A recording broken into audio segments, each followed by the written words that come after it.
primero de todo, muchas gracias, Paco, por tus palabras. También te admiro mucho. Y muchas gracias a ustedes por estar aquí. Espero que no les aburra. Voy a hablar de un tema peculiar. Hace muchos años que no hablo del tema, porque ya pertenece a un tiempo pasado, el tema de la cueva de Hércules. El tema de las cuevas no se me ha olvidado, sigo con él. Pero el tema de la cueva de Hércules sí, publiqué en la Editorial Nacional, en la Biblioteca de Terroso, Visiones Imaginados, precisamente un libro que se llama La cueva de Hércules, se parece a Encantado, y luego hace, no sé cuánto tiempo era esto, 8 años, 9 años, o más, quizá 11 o 12 años, se hizo una edición de diferente y de otro mismo que acompañaba, que tenía que ver con una de mis aficiones. No voy a hablar como historiador, por supuesto, ni como nada de nada. Voy a hablar como espeleólogo. Ha sido una de mis pasiones.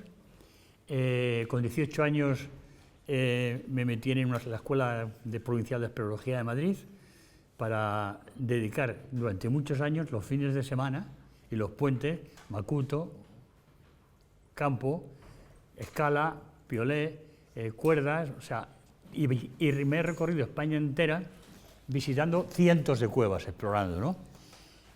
Bueno, pues eso está escrito en un libro que se llama La España Encantada, Guía de las Cuevas Mágicas y Seres Encantados de España, porque cada cueva tiene su personaje peculiar, su fantasma, no, su duende, su hada, su fada, su ayalga, etcétera, etcétera, etcétera, ¿no? Los trasgos, bueno, no voy a empezar a decir más nombres, pues son muchos. Voy a hablar de la cueva de Hércules, y además se titula La verdad sobre la cueva de Hércules. La verdad sobre la cueva de Hércules. Pues bueno, vamos a hablar, a ver si es que hay alguna verdad sobre la cueva de Hércules. Vamos a ir a la cueva de Hércules, y nos vamos al Callejón de San Ginés, donde está, que supongo que lo conoce todo el mundo. Entramos, ya está muy arreglado, ha sido restaurado estupendamente, es precioso. Hay que bajar una escalera de caracol metálica hasta abajo, porque se supone que vamos a una cueva, ¿no? Bien, no es una cueva, ¿vale? No es una cueva, es un depósito de agua romano, y punto. Y hay muchas galerías, están muchas cegadas, o algunas de ellas van por la calle de la Sal, e incluso tengo amigos que tienen calles allí, y ahí, en el sótano de su casa pasa galería, una galería, concretamente de un arquitecto, que la he visto, estrecha, que es una conducción de agua. Es decir, lo que tenemos ahí es la famosa cueva de Hércules de San Ginés, es directamente un depósito de aguas romano, arquitectónicamente, artísticamente, arqueológicamente e históricamente maravilloso y muy interesante, que se unen a esas galerías que existen en la plaza de las termas romanas, ahí en Amador de los Ríos, las que existen debajo de la tienda esta que hay Cocker, en la plaza de los Ríos, son maravillosas, las que se han descubierto ahora, que yo ya las conocía hacía 20 años, en la casa que se están haciendo, en la casa que está pegada al lado, que están toda ahora mismo la están preparando, pero todo eso son galerías romanas, todo eso es maravilloso, es historia, arte, arqueología, tal, pero eso no son las cuevas de Hércules. Lo siento mucho. Las llaman las cuevas de Hércules. Eso, ¿por qué las llaman las cuevas de Hércules? Bueno, pues mirad, bueno, perdonadme que a veces se me escape el tú, porque estoy acostumbrado a dar clase a 21 años, durante muchos años, y ahora no nos puedes llamar de usted, porque te tachan de raro. Bueno, en el año 1546, justo cuando estaba mi compañero y amigo Antonio hablando de los conversos toledanos, muy interesante el tema, hay una exploración precisamente ahí, en San Ginés. ¿Por qué pasa? Pues pasa que en Toledo, en aquella época, bueno, el vulgo era un vulgo muy analfabeto, muy inculto. Había muchas galerías, no estaba todo cegado como han pasado por el paso de los siglos. Todavía se podía acceder mucho a las galerías romanas, etcétera, etcétera, etcétera, ¿no? Y bueno, y todas esas cuevas, galerías, galerías, depósitos y tal, pues que generaban, la gente se metía y generaban intriga, miedo, rápidamente se achacaba como la entrada del infierno, de hecho se decía que la entrada del infierno estaba en Toledo, precisamente en San Ginés, bueno, y hace una exploración. Allí hay una elaboración que se hace, pasa lo siguiente, ni más ni menos, que entran en verano un grupo de exploradores que manejan el silicio, después de cargar velas, cuerdas y tal, entra, a lo mejor Toledo estaría a 40 grados, 30 y tantos grados, muy alto como siempre, se meten en una galería fría y húmeda, la exploran durante un largo camino, la galería de conducción de agua, llegan a un sitio en donde dicen que hay un salto de agua, es decir, encuentran una reserva de agua, donde hay una estatua, esta se cae, y rápidamente se asustan y salen. Bueno, entre el frío, el agua, la humedad y tal, cuando salen enganchan un catarrazo brutal y se mueren. Con lo cual ya rápidamente eso da todavía mayor, y genera más cosas raras entre la gente, supersticiones, miedos y aventuras de ese tipo, y el silicio se lodó. Y luego, durante muchos años, ya se queda con eso como que esa es realmente la cueva de Hércules, y a lo largo de los siglos se hacen montones de expediciones, sobre todo, hasta el siglo XIX no se abren las cuevas, que está en la iglesia de San Ginés, que han construido, y entonces ahí ya se empiezan a hacer exploraciones, pero es lo que se encuentran la bóveda, encuentran en la galería, y lo que sobre todo encuentran en esa época, las 2 o 3 que se hacen en el siglo XIX, lo que encuentran son huesos de muertos por toda parte, porque durante varios siglos, ya 16, 17 y por ahí, a partir de 18 se utilizan las criptas o los lugares subterráneos de las capillas para enterrar a los vecinos fallecidos, ¿no? Ahí están las cuevas de San Andrés, estuvieron las de San Romano, y así muchas de ellas. Bueno, pues ya está, ya tenemos lo que son la verdad de las cuevas de Hércules. Sí, depósito de agua romano y conducciones de agua. Pero si te vas a estudiar todas las historias crónicas que ha habido a lo largo de la historia, ya desde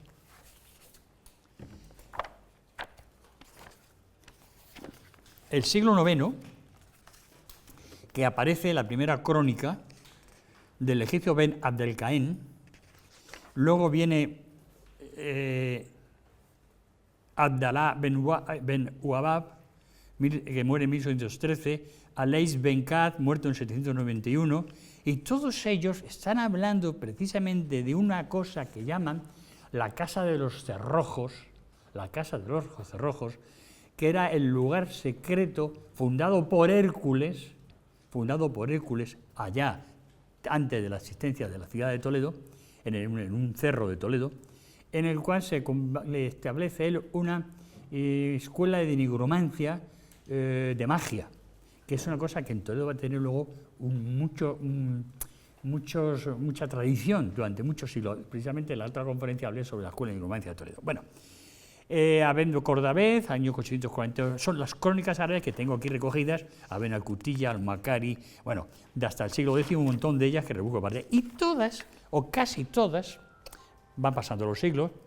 La Crónica General del Rey Sabio también habla de lo mismo. Y están contando la historia esta del palacio que el rey Rodrigo viola con los candados que estaban, no será el mío, pero no me tenía nada, no. Se me dio santo el cielo. El rey Rodrigo, hay una tradición en Toledo de la época visigoda, es decir, que esa casa de Hércules, casa de los cerrojos Hércules, la casa de la magia, Hércules la había cerrado y había prohibido su entrada en ella. Durante siglos se mantiene. Cuando llegan los reyes godos, por cada rey godo va riñendo un candado. El rey Rodrigo, que está falto de dinero, pues decide que allí, que dicen que allí hay muchos tesoros, rompe todos los candados, entra y profana el lugar, lo cual hace que que España sea invadida porque sale el famoso tapí. Bueno, eso lo conoce todo el mundo ya, no hace falta que me termine con ello. Bueno, esto va pasando, todas estas crónicas, y van pasando hasta que en el año 1554 Alberto Cocer, en su Historia de Toledo, va a dedicarle una serie de páginas precisamente al tema de la cueva de Hércules.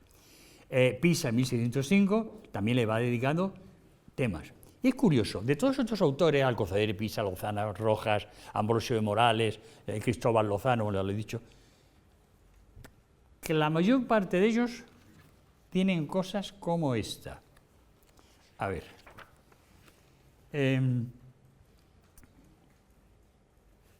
Cuando después de la exposición de cadena del silicio, Pedro Alcocer dice que la cueva donde el rey Rodrigo y donde estaba realmente el palacio de Hércules, y la cueva no estaba en Toledo, en el casco, estaba en lo alto de una montaña. Vamos a quedar que no la conocería o conocería, pero realmente estaba o está en un cerro y no en Toledo. Pisa sí se queda con que es en San Ginés. Luego te viene, página 56, Rojas dice, exactamente, a ver, lo encuentro, que la famosa cueva de Hércules, tan nombrada, de quien hemos historiado en la primera parte de esta historia, esto de Rojas, Pedro Rojas, estaba a 1 milla de la ciudad, pasada la huerta llamada del Rey, efectivamente, y no falta quien le ponga a esa distancia el camino de Toledo de Madrid. Bueno. Después,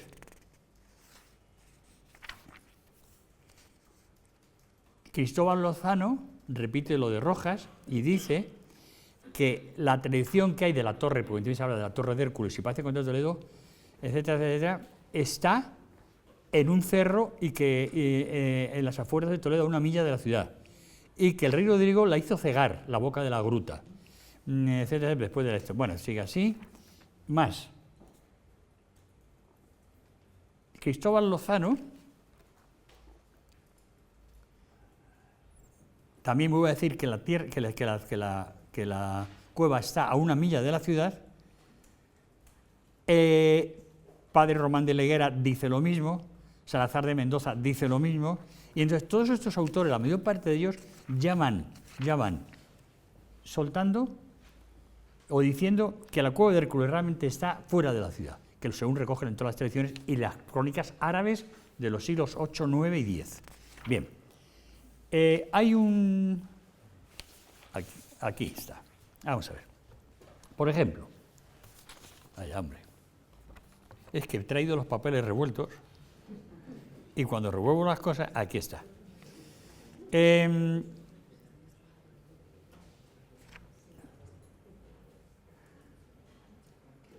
Estas cuevas que están fuera de la, que están en la carretera que va de Toledo a Mocejón, están a 1 kilómetro de la carretera, yo puse 3 kilómetros, lo medí mal, y a una distancia de unos 6 kilómetros de la ciudad de Toledo.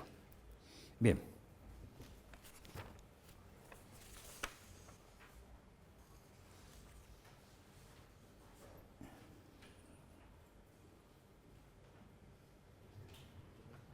Bien, esto es.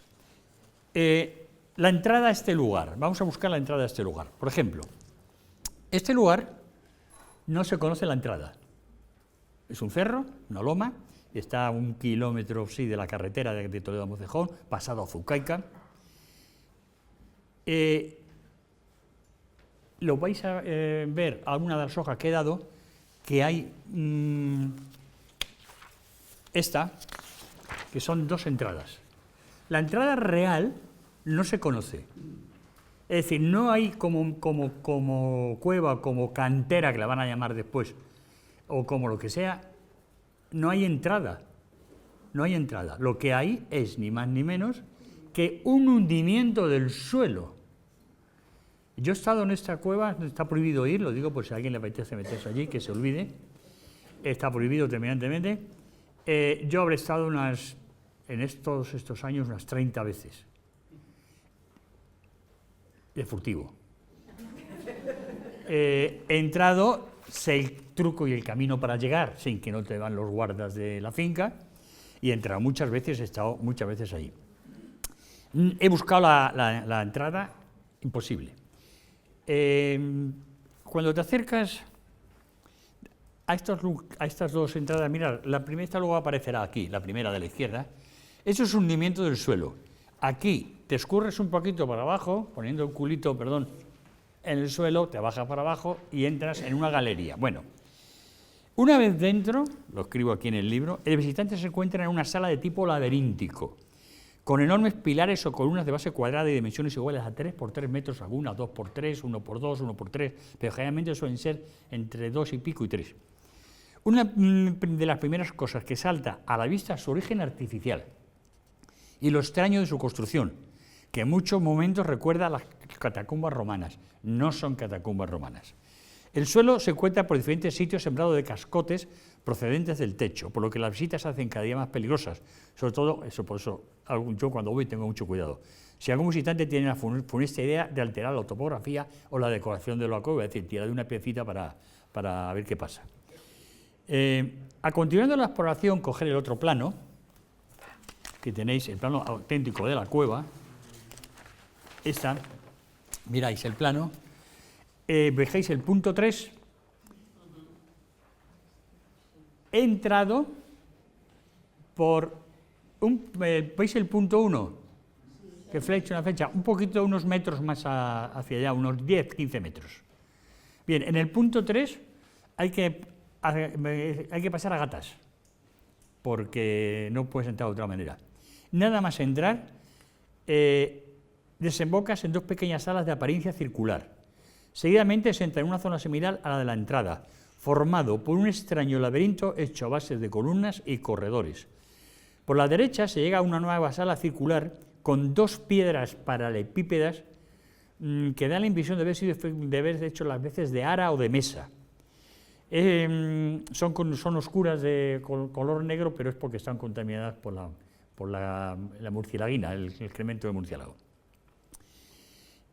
Bueno, vais mirando el plano, esa A es la sala donde están las aras.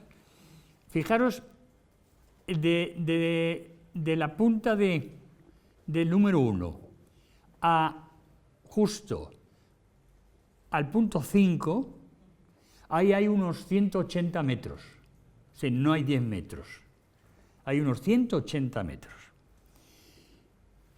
Fijaros en esa especie de mano que hay tallada ahí, son habitáculos o habitaciones que tienen pues pueden ser la mitad que esta sala, con esa forma. Luego pone la parte esa donde está el número 5, son todo eso, que estas líneas sinuosas, son todo hundimientos. Entonces, para meterse y continuar, hay que ser experto en cuevas, porque es muy peligrosa, porque está hundiéndose. Son muchos años que eso funciona. Bien.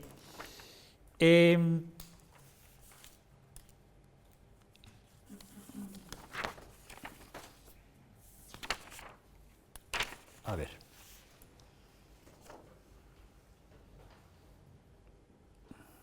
Bien, cuando yo conozco la cueva, tenía 17 años. Me llevó mi padre, con permiso. Entonces mi padre en Toledo era una persona conocida y pidió al dueño de la finca entrar en la cueva para enseñármela. Y la cueva está de la casa de los dueños de la finca pues muy a gusto a 1 kilómetro. O sea, la finca de Gare es muy grande. Bueno, la estuve viendo, me impresionó y fue allí cuando ya aprendí el truco de por dónde podría volver. Y me fui fijando cuando me daban con el coche y encontré una vaguada de chopos maravillosa que te esconde, pero que vamos, puedes pasar sin... Estuve un tiempo sin ir, ahora ya 30 años, porque habían soltado vacas bravas. Y claro, ante esas circunstancias decidí que dejaba la cueva para otra ocasión. Y bueno, pues estuve unos 3 o 4 años que no aparecí por allí, porque hasta que me enteré que ya me habían quitado las estas. Bueno, ¿qué le pasa a este lugar? Bueno, pues ahora mismo,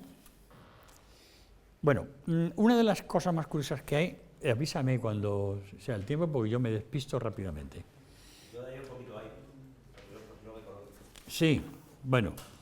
Pues entonces voy a ir avanzando como ha hecho Antonio. Vamos a ver, una de las cosas más interesantes que pasa es que los historiadores toledanos, profesores de universidad, dicen que eso que hay ahí, en Igares, no es nada especial, es simplemente una cantera.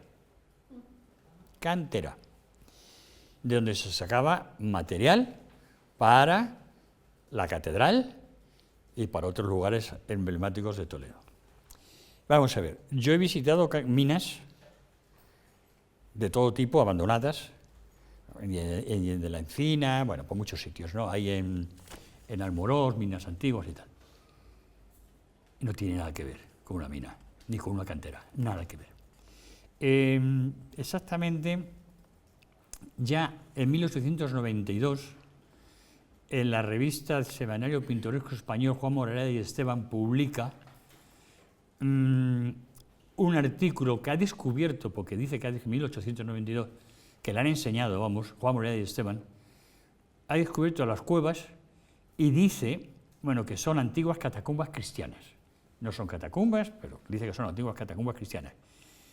Y dice textualmente, el vulgo de la comarca confunde estas cuevas con unas canteras próximas, y este hecho ha desorientado a cuantos amantes de la arqueología hubieran podido aproximarse, persuadiéndole falsamente de que de ellas se extrajo piedra para continuar la metrópoli toledana. Vamos a ver.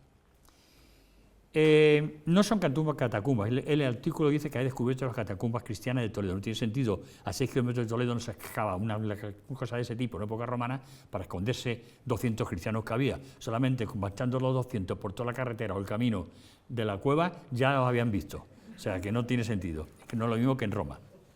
Bien. Es el vizconde de Palazuelos el que le responde con lo siguiente. Dice, bueno, describe todo lo que hay allí. Puedes poner esto. Describe todo lo que hay allí y va describiendo cosas. Por ejemplo, dice que hay 3 zonas, que son tres canteras: la carrera de caballos, la cocinilla y la cantera vieja. Ay, perdona, que te he puesto aquí. Vale, me lo vas dando tú cuando te diga. Bueno, esto que estáis viendo... pero tienes que estar aquí. Sí, pues no. Es que esto es muy antiguo. No, ya, dime dónde voy dando. Aquí va avanzando y aquí va retrocediendo. O sea, avanzar y atrás. Vale, avanza abajo y arriba atrás. Ya está, perfecto. A esta de aquí. Perfecto. Pensaba que tenías ahí el mando y que iba a atrás. No. Eso es otra dimensión. Vale. Bien, esta es el cerro de ya una vez llegado arriba, porque estáis viendo la entrada. Eso se ha hundido. Porque la entrada real no existe. Y la entrada a una cantera suelen ser grandes, porque si tienen que escar bloques, no van a sacarlos por un agujerito, por una ventanita como esa. ¿Me entiendes? Que luego hay que tallar para llevarla y tal, ¿no? Y se ha hundido toda esa zona. Luego es extraño porque una cantera con esas características se puede hacer a cielo abierto. Porque no, de arriba veis que hay una distancia de 1,5 metros por ahí, ¿no? Eso se ha hundido. Bien, esta vista es de la foto de la izquierda, que está tomada la parte esta de la derecha, he sacado la foto. Bueno, dice él, al vizconde de Palazuelos, que hay 3 canteras: carrera de caballos, la cocinilla y la cantera vieja. Los 3 recintos ofrecen entre sí notables analogías, aunque su importancia es diferente, y los he reconocido todos en la parte hoy transitable por seres humanos. Vamos a ver, está en el año 1890, está viendo eso, y ve que hay 3 entradas a canteras.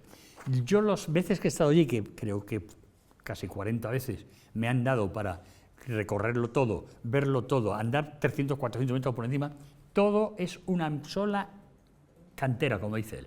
No hay 3 canteras. Es decir, es una sola cueva. En una cantera de esas dimensiones tiene que tener una puerta en condiciones. un pasadizo. No es que había un pasadizo pequeño como esta puerta y ha venido un derrumbe y lo ha tapado. Bien. Sigue hablando, las amplias y extensas galerías.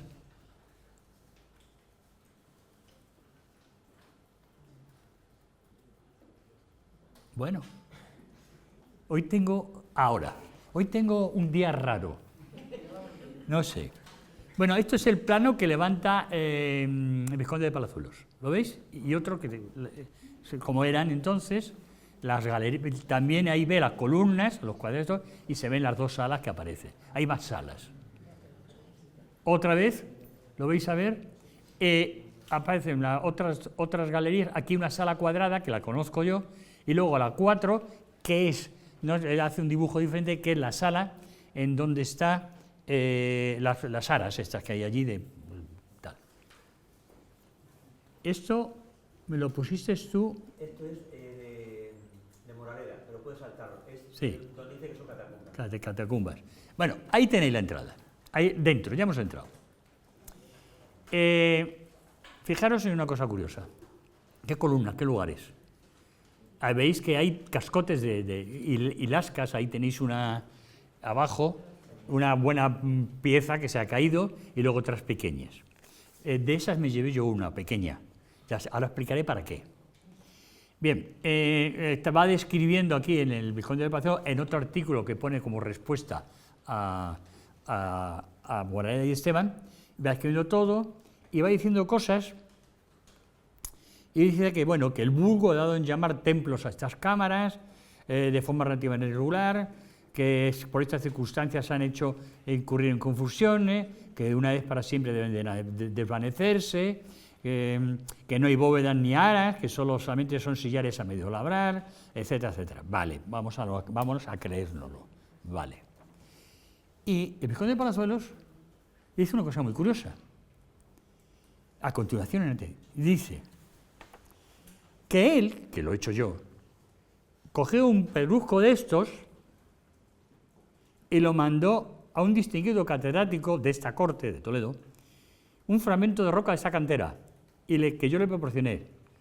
Y resulta ser que el mineral es dicho por Vizconde de Palazuelos, que te ha empeñado que es una cantera, una amarga siliciosa con poquísima cal y mucha sílice teñida por sales de hierro.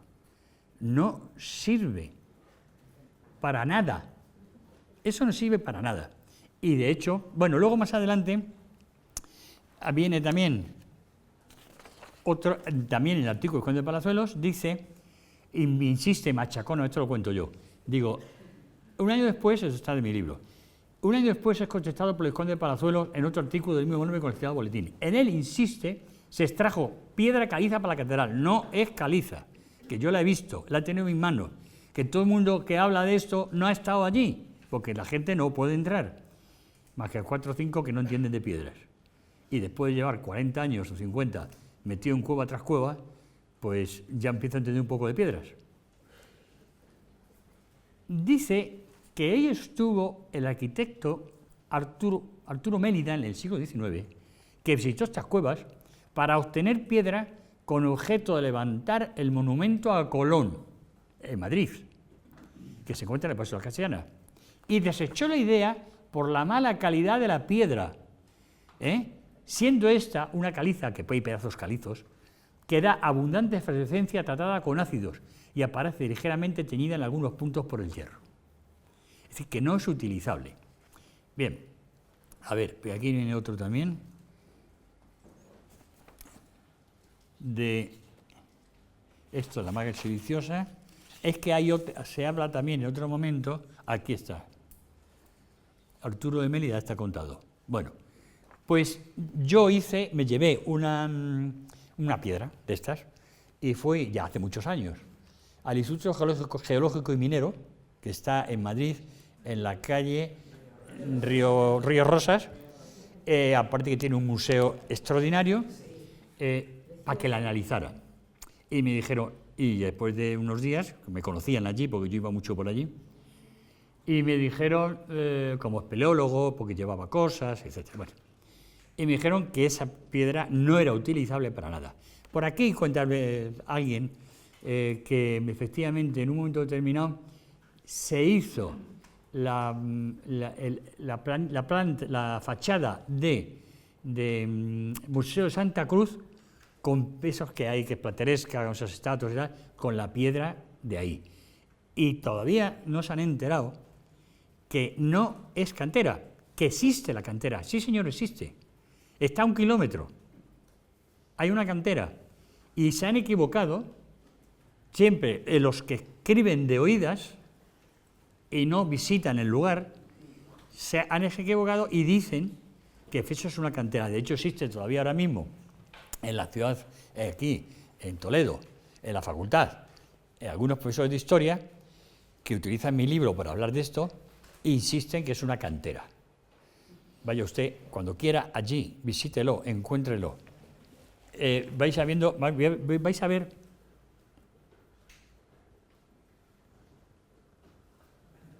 Ahí, fijaros.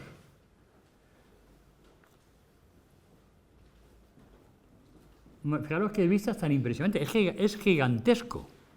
El lugar es gigantesco.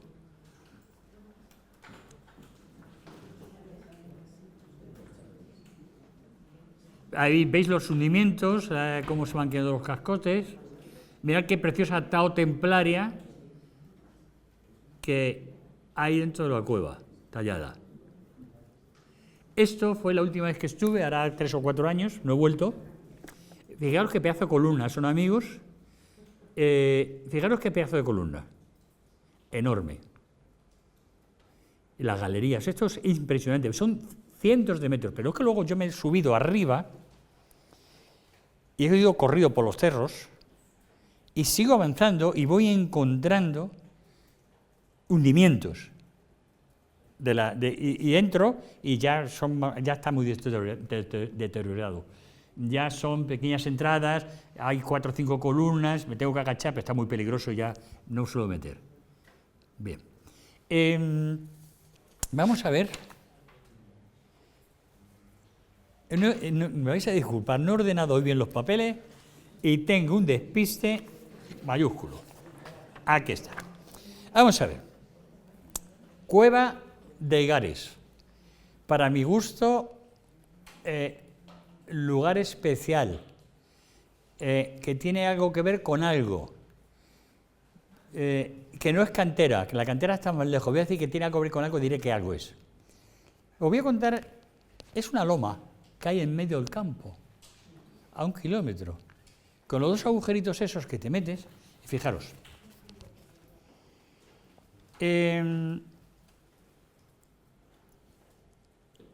Todos conocéis el mundo de la Escuela de Nigromancia de Toledo, con esto voy a acabar rápidamente. En un poema épico anónimo 1250 se dice: cerca de Toledo se levanta una montaña, es un cerro, donde el arte de la nigromancia tuvo su origen. Es decir, este lugar fue el origen de la nigromancia en Toledo. Otro texto alemán, Die Ukraine, de Heinrich von den Türlen, y en otro se llama Lied von Toye, de Herbert de Friesland, ambos del siglo XIII, se vuelve a decir lo mismo. Se vuelve a hablar del cerro de las afueras de Toledo donde se enseña la nigromancia.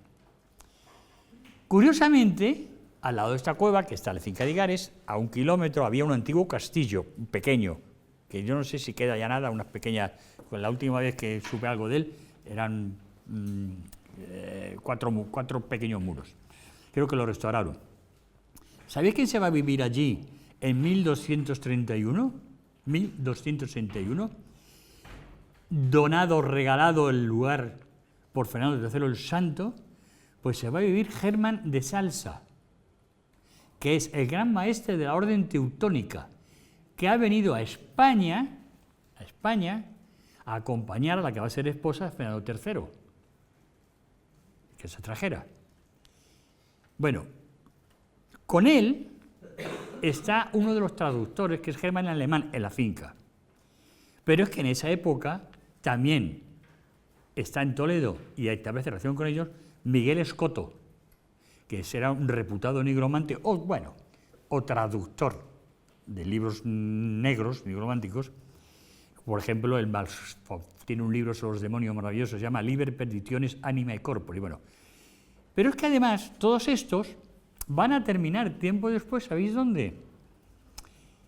En Sicilia, acompañando a Federico II, que es uno de los más importantes emperadores nigromantes de la época de la Edad Media.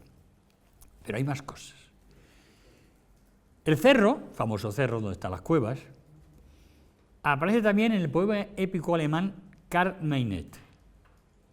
El mainete, los mainetes. Con el nombre de cerro aparece Valmoriale. En ese poema épico alemán se le conoce con el nombre del cerro Valmoriale. Ahí, justo, lo describe. Y se dice que en él, fijaros qué bonita, Carlomagno, en el año 800 y pico, luchó con el gigante Bremún, o Bramante, o Bradamante, según la versión, por el amor de Galiana, la princesa Galiana. Le vence y le arrebata la espada mágica Durandert. Bueno, podemos seguir avanzando en el lugar. Entonces, como no me puedo entretener, poner una conferencia para una hora, y encima me lía con los papeles. ¿Qué es eso realmente?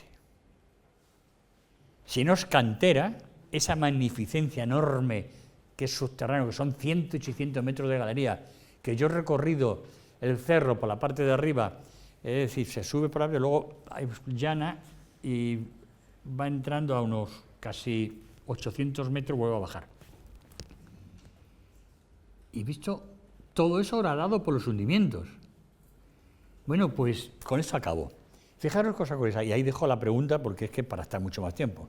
En el próximo año, si me invitáis, déjame 2 horas. ¿Vale? Y, pues además que no les veo con cara de aburrimiento. Bueno, por lo que vamos, esto no espero que no lo publique y lo cogeréis en televisión. Bueno, es una broma. Fijaros qué curioso. Ese cerro abandonado de ahí de la mano de Dios, qué casualidad. ¿Y quién se pone a hacer esa enorme construcción ciclópea subterránea? La zona es muy importante. ¿Qué zona es esa? Para empezar, está lindando, si no engancha aparte, con Pinedo, el yacimiento achelense del Paleolítico Inferior, de los más importantes que tenemos por la zona. Es decir, un yacimiento con una cantidad de industria lítica, de piedras, de hachas pulimentadas, las hay de cuarzo, las hay de cuarcitas, las hay de siles, que si vas allí a darte un paseo las encuentras, o sea, que no están escondidas, es fácil de simplemente una patada en el suelo. Aparte de que eso fue, ya había, ese yacimiento de Pinedo es de hace 500.000 o 400.000 años, o sea, que tiene es un achelense antiguo. ¿Es neolítico? No, paleolítico inferior.